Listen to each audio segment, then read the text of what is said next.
السلام عليكم، ازيكم يا حبايبي؟ عاملين ايه؟ يا رب تكونوا بخير وبصحة وافضل حال، وربنا ما يحرمني منكم جميعا يا رب. بداية كده صلوا على يشفع فينا، اللهم صل وبارك وسلم على سيدنا محمد صلى الله عليه وسلم. اولا كده حبايبي، ليا طلب عندكم، عايزاكم تعملوا الله يكرمكم، تدعوا لاحمد ابني بالشفاء العاجل لانه تعبان، ربنا يشفيه ويشفي كل مريض يا رب. وليا كمان طلب صغير كده، لو تقدروا تعملوه بجزاكم الله خيرا، تسمعوا الفيديو معايا لحد الاخر وتحطوا له لايك، لان المشاهدات عندي واقعه جدا واللايكات مش موجوده اصلا. مش عارفه انتوا بتنسوا اللايك ولا ايه اللي بيحصل بالظبط، فرجاء ربنا يفرح قلوبكم يا رب. تقفوا جنبي كده، لان القناه اليوتيوب ما عادش بيقترح لها اي فيديوهات خالص، مش عارفه ايه اللي حصل. فعايزاكم تسمعوا الفيديو للاخر، وبالمره كده لو قدرتوا ما تخطوش الاعلانات، لاني نفسي اكمل ال10 دولار، يبقى جزاكم الله خير. النهارده بقى يا حبايبي موضوع مهم جدا، وعايزاكم تسمعوا الفيديو وتقولوا رايكم فيه، لاني محتاجه رايكم بجد والله. ايه الموضوع المهم يا شيماء؟ طبعا كلكم عارفين الحريقه اللي حصلت في البلكونه بتاعتنا، وكنا كلنا هنروحوا فيها بسبب جيراننا وبسبب عيالهم وقله ادبهم، بيلعبوا بالنار ويرموا على الستائر، والستائر بتولع واحنا نايمين مرتين، مره السنه اللي فاتت ولعت في الغسيل والدفايه، ولعت وريها لكم طبعا في الفيديو اللي قبل كده.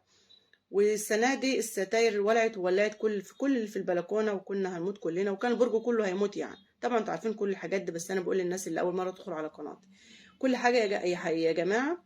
معلش مش عارفه اركز والله، لان قاعده بدون مروحه والجو حر جدا، عشان صوت المروحه ما يزعجكوش، برضو قافله الشباك برضو عشان ما ازعجكوش، وبرضو الفيديو مش عاجبكم، مش عارفه اعمل لكم والله. كل حاجة موجودة في الفيديو اللي قبل كده على طول، واللي قبله برضه، يعني 3 فيديوهات بيتكلموا على موضوع الحريق. فآخر حاجة كنت واقفة معاكم فيها، إن الست بعد اللي عملته ده كله فيا، وطلعت شكت لها وكده السنة اللي فاتت على الدفاية اللي ولعت، وكانت الغسيل هيولع ويولع فينا، فقالت معلش عيالي كانوا بيلعبوا ومعلش مخدتش باله وكلام من ده. المفيد بقى يا حبايبي ايه؟ اقول لكم المفيد بعد ما اقول لكم انا بعمل ايه، نسيت والله، الكلام خدني. طبعا بعمل كيكه بالبسكويت. كان عندي شويه شوكولاته كده بكريمه كده فاضلين من حاجه حلوه كنت عاملاها، فقمت حطاهم في القالب ده ومقلبه عليهم شويه بسكويت، وعملت احلى تحليه، والطريقه بتاعتها بالظبط يعني بطريقه تانية مختلفه خالص، احلى من دي كمان. هسيبها لكم في اول تعليق مثبت، اعملها لكم بقى او عاملاها لكم اصلا بشياكه واناقه كده، وحاجه ايه تشرفكم قدام ضيوفكم، او تعملها في عيد ميلاد او في اي مناسبه يعني. المهم يا حبايبي، طبعا الراجل لما ابو شيماء كلمه قال له انت رميتوا علينا نار مرتين، مره السنه اللي فاتت ومره السنه دي، وعيالك بيلعبوا بالنار. هما طبعا ما كانوش متعمدين انهم يولعوا فينا، بس بيروحوا سوبر ماركت ويسيبوا العيال يلعبوا بالنار ويرموا النار، مره على الغسيل السنه اللي فاتت، ومره على الستاير، شالت كل اللي في البلكونه، وكان كل البرج هيتدمر يعني دمار كامل والله. بس الحمد لله ربنا نجانا وعداه على خير، بركه غلبنا يعني. فهو شيماء كلم الراجل وقال له انت بتعملوا كده ليه ومش عارفه ايه، قال له ما حصلش، عياله ما كانوش موجودين، ده عياله كانوا عند جدتهم. طبعا هو كذاب، اللي عرفك ان هو كذاب ام شيماء، ام محمد اللي جت تطفينا، وطلعت لها السنه اللي فاتت بالدفايه وقلت لها جيرانك ولعوا فينا وشوفي ايه الحل، عشان انا مش عارفه اعمل ايه معاهم. هي اللي قالت لي وهي بتطفي الحريق معايا، قالت لي يا ام شيماء، قلت لها الراجل ده اللي فوقنا ده يا ام محمد عياله موجودين، قالت ايوه ده هم اللي خبطوا عليا وقالوا لي الشقه اللي تحتنا بتولع. فخلاص واحدة قالت لي ست كبيرة عندها أكتر من 60 سنة، وما تعرفوش اللي عملته بقى الست اللي عندها 60 سنة دي دلوقتي، لما تعرفوا هتتفاجئوا يعني. فخلاص خدت الكلام من مصدر موثوق فيه. فابو شيماء بكل تلقائية بيكلمه ويقول له انتوا اللي ولعتوا فينا ولم عيالك، وما ينفعش كده، وعايزين يقعدوا بين الناس لان دي تاني مرة تحصل وكلام من ده. قال له عياله ما كانوش موجودين اصلا. ازاي؟ قال له والله عياله ما كانوش موجودين. قال له ازاي؟ وابو شيماء بيتكلم بتلقائية، خدوا بالكم، وام محمد قالت لنا ان عيالك كانوا موجودين وانتوا اللي مخبطين عليها، وقايل لها الشقه اللي جنبكم بتولع. راحوا لام محمد بقى يا حبايبي وعملوا فيها اللي ما تعملش. الست مراته غجريه وقليله الادب وما تربطش، وطبعا الست بتخاف منها، بس انا لو مكانها بجد والله مهما يحصل وحد استشهد بيا ما انكرش الكلام ولا اكذب، انا يعني ما اعرفش. المهم الست خافت منها، بعتت لي بنتها وقالت لي ايه كلمي ماما. طلعت بكل امان ومفيش حاجة في بالي خالص، وقلت الست عايزاني في كلمتين، قالت والست اللي عيالها رموا النار عليك وهي كمان فوق. قلت لها ماشي كده مية مية. اطلع بقى اقول لها ايه اللي بيحصل ده وما يصحش كده، واتكلم معاها كلمتين بكل هدوء وادب. طلعت، اول ما دخلت الست وشها مقلوب مش مظبوط خالص يعني. فالمهم قعدت كده وقعدت اتكلم كانوا جيراني كلك ملموم ستات يعني، 5 6 ستات يعني موجودين كلك، والست دي معاهم. فبعدين يا حبايبي قعدت اتكلمت معاها وقلت لها ايه اللي حصل ده، وما ينفعش انتوا عملتوها، وكنا هيحصل وكنا هنموت وكان البرج كله هينشال وكلام من ده. واتكلمت معاها بكل هدوء وأدب. اما لقيتني بقى في عماله تتنطط بقى وتخبط على على الترابيزه عند عم ابراهيم، وجوزها اسمه ابراهيم، والجار اللي كنا مجتمعين عنده اسمه ابراهيم. فالمهم ايه، قالت لي انت مجنونه، انت متخلفه، انت محتوهه، انت بارده، انت. اسكت اسكت واتكلم كلمتين وتقوم شتماني شتم. وبعدين رديت عليها رد واحد بس خلاها بقت ايه، اتعفرتت واتنططت اكتر واكتر. هقول لكم الرد ايه. طبعا كده بتقول لي انت بارده انت مجنونه، لانها كانت بتستفزني وعايزه تعمل معايا مشكله علشان الحق بتاعنا يضيع يعني. هي لانها غجريه واخواتها كلها غجر، وما كنتش اعرف الكلام ده غير من جيراننا، وبعد ما قعدت معاها انصدمت والله يا جماعه. ما كنتش اعرف ان هي طبعا. هي قعدت تزعق وتتكلم كتير وتغلط فيها كتير عشان ارد عليها، وتمد ايدها عليا وتروح تجيب خواتها الغجر وتعمل مشكله كبيره. وانا برضو مسكت نفسي ومرضتش ارد عليها. كل الكلمه اللي قلتها لها، قلت لها انا عندي لسان اعرف ارد عليك الكلام ده، بس اهلي ما ربونيش اللي انا ارد الاساءه بالاساءه. الكلمه دي بقى خلتها عامله زي الجراجوز كده. شفت الجراجوز؟ هي كانت عامله زيه بالظبط والله يا جماعه. فالمهم قعدت تتكلم شويه وتزعق شويه، انت مجنونه، احنا نولعوا فيك ازاي، مش عارفه ايه. قلت لها انت السنه اللي فاتت ما عملتيش كذا كذا، وام محمد راحت لك بالدفايه. وقلت لها معلش انا كنت والده، العيال كانوا بيلعبوا بالنار ومعلش اخد بالي. قالت لي وانا عشان عيالي رموا عليكي نار يرموا عليك المره التانيه. قلت لها محدش فوقنا غيرك، واول ناس كانت جايه تطفي النار كان جوزك. كان جوزك بقى بيشم على ظهر ايده ان الحريقه والعه تحت، وهو نايم في احلى نومه، وانزل طفينا وانتوا ما كنتوش موجوده، انتوا عيالك في الشقه ازاي يعني؟ ومحدش فوقنا اصلا غيرها، وكنا نايمين ومفيش اي نار والعه. فالمهم يا حبايبي، بعد ما حصل الكلام ده، فقامت قالت لي كلمه في السكه، بس خدوا بالكم من اللي جاي بقى. قالت لي انا رميت عليك النار بمزاجي عشان غيرانه منك، اصل شقتك احلى من شقتي. فجايه بتكلم مع البت شيماء. على فكره انا كنت عامله برضو شويه بوكسومات يا جماعه، شويه قرص، ان شاء الله اعملهم لكم بالطريقه المظبوطه وانزلهم لكم برضو. انا بصور لكم ايه بعد ايه المقتطفات البسيطه كده.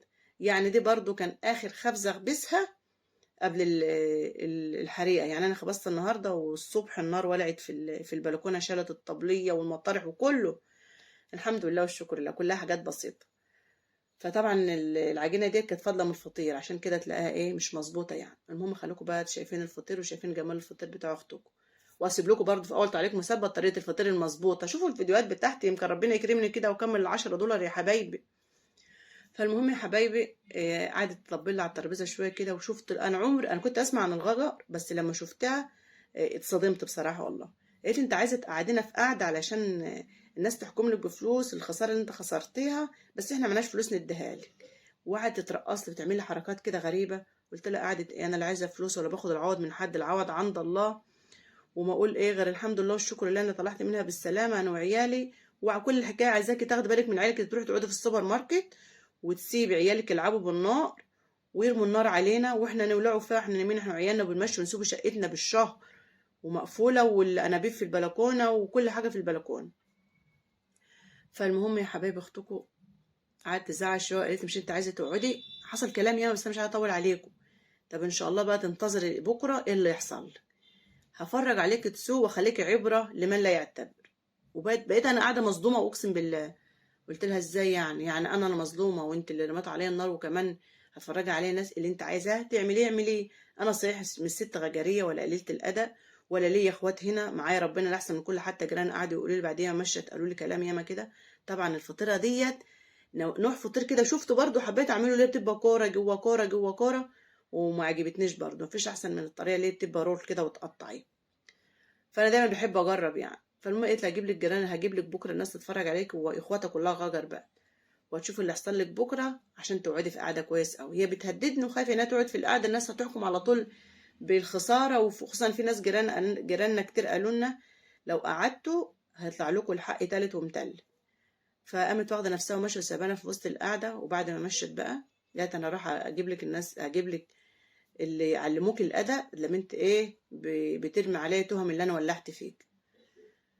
فبعدين يا حبايبي، بعدين مشت جيراننا قالوا لي انت مش قد الست ديت يا ام شيماء. قلت لهم انا معايا ربنا، معيش حد صحيح هنا في البلد اللي انا عايشه فيها، بس معايا ربنا. وبتليفون واحد هخلي البوكس يجي ياخدها هي وايه واللي هتجيبهم يعني، لان طبعا ابن عم ابو شيماء ضابط شرطه في السوق هنا يعني. فالمهم فبعدين قالوا لي يا ام شيماء بلاش مشاكل، وهيجوا يكسروا لك الشقه ويعملوا حاجات ياما، وهيتبلوا على جوزك ويرموا عليه التهم ويقولوا ده اتهجم علينا، واحنا عارفين الناس ده اكتر منك، وانت دخلت في سكه غلط. قلت لهم انا عملت حاجه قدامكم؟ يا اللي شتمتني وهزقتني وانتوا قاعدين بتتفرجوا هم. اعمل ايه يعني اكتر من كده يا جماعه؟ اروح ابوس راسها ولا انا اسفه والنبي ولا ايه بالظبط؟ قالوا لي لا، اتنازلي عن انك عايزه تقعدي، قولي مش عايزه اقعد بس كده وخلاص. قلت لهم يعني؟ قالوا قولي بس كده، وهي كده كده بتعزل وبتلم حاجتها وهتبيع الشقه ورايا وتمشي. قلت لهم بجد؟ قالوا والله هتمشي. قلت لهم طب الحمد لله. صدق المثل اللي قال اصبر على الجار السوء يا يرحل يجي له مصيبه تاخده، هي هترحل الحمد لله. فقلت لهم يعني مش عايزين نقعد؟ قالوا لا مش ما تقعديش، واحنا هنخليها تاخد بالها من عيالها والموضوع انتهى لحد كده. قلت لهم خلاص ماشي يا جماعه، والموضوع خلص لحد كده. فانتوا لو مكاني هتعملوا ايه؟ هتسيبوا حقكم وتسكتوا وخلاص، ولا هتقعدوا في وسط ناس واللي يحصل يحصل؟ ده اولا. ثانيا بعد ما شفت الست دي وقلة ادبها وتطاولها عليا، انا جيت قلت لعيالي انا من هنا ورايح هربكوا على قلة الادب، لان قليل الادب الايام دي هو اللي بيعرف يعيش في الزمن ده. المحترم الطيب الهادي اللي بيرد بادب الناس بتستهزى بيه وبتستضعفه بصراحة وبتستوطى حطه، دي مثل عندنا كده. فانتوا رأيكم يا جماعة في اللي بيحصل الأيام دي؟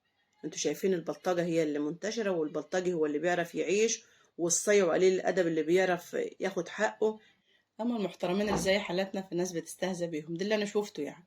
وخصوصا أم محمد اللي هي جت قالت لي ده أنا شفت العيال دي فوق هم اللي قالوا لي إيه الشقة اللي تحتكم بتولع. رجعت نكرت الكلام تاني قدام الست وقالت لي أنا ما قلتلكيش كده يا أم شيماء، بقيت قاعدة موهومة والله يا جماعة. إزاي يا أم محمد؟ قالت لي والله ما قلت لك كده. قلت لها بصي يا أم محمد، كلمتها بطريقة وحشة بصراحة وأنا كنت في بيتها. قلت لها أنا قابل أي حاجة إلا الإنسان يقول لي كلمة ويطلعني أنا كذابة وينكر نفسه.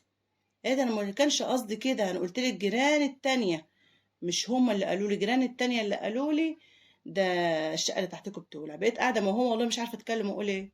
سكت وخلاص، فوضت أمر الله وقلت حسبي الله ونعم الوكيل. حتى الست اللي عدت ال60 سنة خافت وأنكرت الكلام من ست قد بناتها، والله قد بناتها، خوفا من ايه؟ من قلة الادب والسفالة اللي هي ممكن تعملها فيها زي ما كانت ناوية تعملها فيه. وبس كده يا حبيبي، كده الفيديو خلص. ايه رايكم بقى في التحلية الباردة الحلوة دي؟